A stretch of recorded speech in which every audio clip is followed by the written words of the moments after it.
Forget the fairy tales. Set aside the Hollywood epics with their gleaming halls and dashing knights. If you've ever wondered what it was truly like to live in a medieval castle, from the moment the sun peeked over the battlements to the last flicker of candlelight, prepare for a journey that's equal parts fascinating, uncomfortable, and, let's be honest, occasionally a bit smelly. Let's start at dawn, when even kings and queens awoke with aching backs. Today we grumble about memory foam mattresses being too soft or too firm. Medieval sleepers, by contrast, spent their nights on sacks of straw, often unchanged since the last harvest. The situation was so dire that medieval medical texts actually included treatments for straw injuries. Yes, people were wounded by their own beds. Imagine explaining that to your local healer. I was attacked by my mattress. If you were lucky enough to be a noble, you might have a wooden bed frame to elevate your straw, which was about as comfortable as sleeping on a shelf. Forget the gentle chime of a smartphone alarm.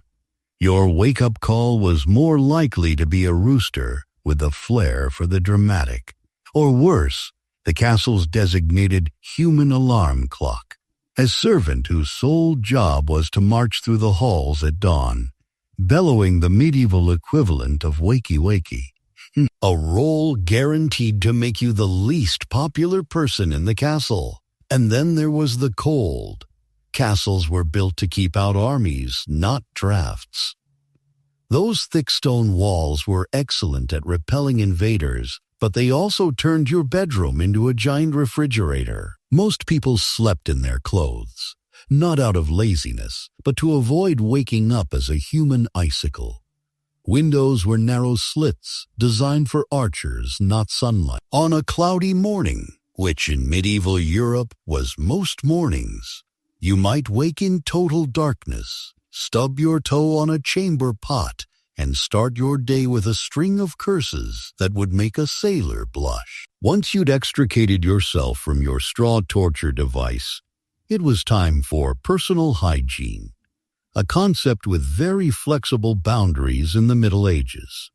The first thing you'd notice was a bucket of water so cold it might still have ice floating in it. No hot showers, no temperature control. Just you and the bucket, locked in mortal combat. Some castles tried to innovate. One French fortress piped water past the kitchen fires to warm it. A clever idea, except the pipes were made of lead. So you faced a choice, stay dirty or risk slow poisoning. Not exactly a win-win.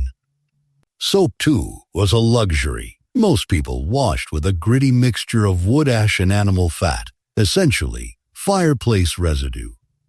The wealthy might splurge on Castile soap, made with olive oil, but it was so expensive that a single bar could cost as much as a sheep.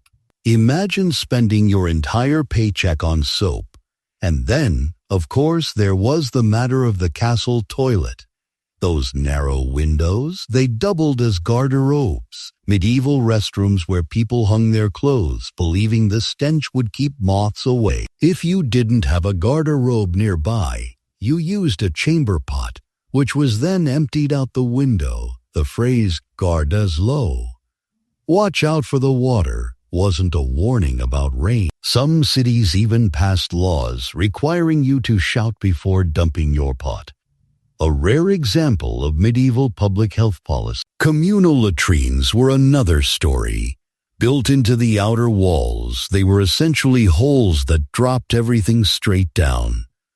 Archaeologists have found all sorts of things in these ancient waste chutes, not just coins and jewelry, but the detritus of daily life. In a castle housing 200 people, privacy was a foreign concept. Even kings and queens might receive visitors while on the throne. Being invited to witness the royal morning routine was considered an honor. Imagine being so important that people wanted to watch you use the bathroom. After all that, you'd be ready for breakfast. Though breakfast might be a generous term. The king dined on fresh bread, roasted meats, and exotic fruits, while the lower ranks got pottage, a stew of whatever vegetables hadn't yet spoiled boiled into submission. Bread wasn't just for eating. Nobles used thick slices of stale bread as plates, called trenchers. After a few days, these rock-hard slabs were handed out to the poor, who needed teeth stronger than armor to chew them. Water was often unsafe to drink, thanks to the castle's creative waste disposal methods. The solution: beer. Lots of it. Even children drank a weak version called small beer.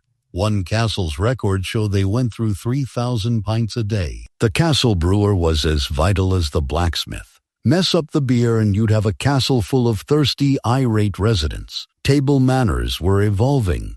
Forks were considered suspiciously Italian, so everyone ate with their fingers. One etiquette guide warned, "Do not wipe your greasy hands on your beard." The seating chart was a political minefield. Sitting close to the Lord meant you were in favor, while a seat at the far end signaled disgrace. Salt was so valuable that knights once fought a duel over who got to sit nearest the salt cellar, the medieval equivalent of fighting over the Wi-Fi password. The castle's great hall was a riot of activity and aroma. Floors were covered in rushes, layers of dried grass and herbs, replaced only once a year. Fresh rushes were scattered on top every few weeks, but underneath lay a year's worth of spilled food, mud, and animal droppings. Lavender and meadow herbs were added in a valiant attempt to mask the stench, but the effect was more compost heap than country garden. Animals roamed freely. Dogs, cats, chickens, even the occasional pig. One account describes a nobleman's falcon relieving itself on the dinner table, to little comment.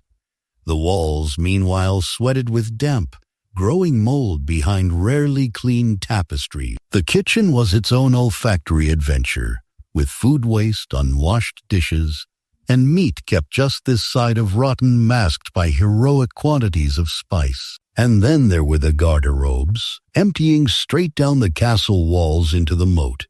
In summer, the stench was so fierce that some attackers abandoned their siege. Medieval biological warfare, if you will. Castles weren't just homes, they were fortresses bristling with defensive features. Walls could be 20 feet thick at the base. Arrow slits allowed defenders to shoot at attackers while staying protected. Some archers became so skilled they could hit a dinner plate at 200 yards, though ironically, many couldn't hit the latrine in broad daylight.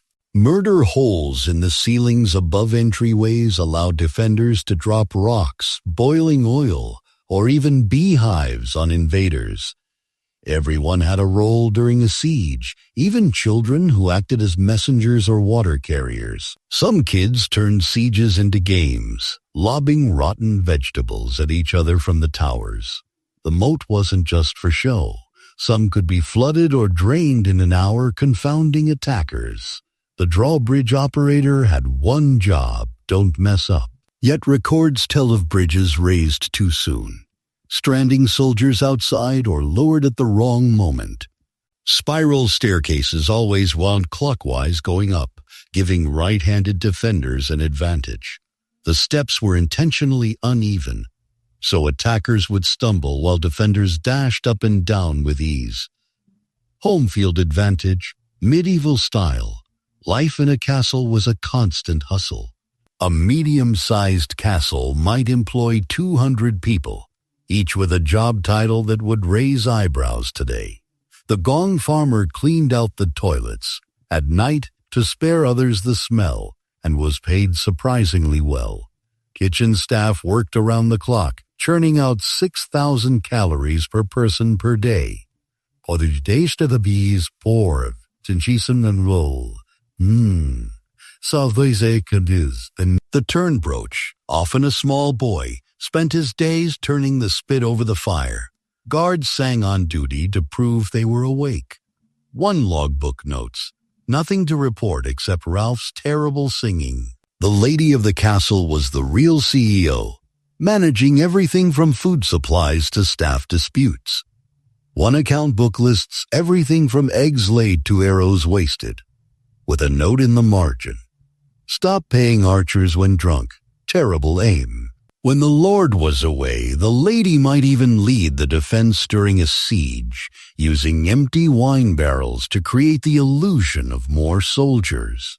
Feeling unwell, the castle physician might prescribe powdered emerald for headaches, or if you were short on gems, powdered human skull. Some treatments involve strapping a shaved chicken to your head and waiting for it to look sick, on the theory that it would absorb your fever.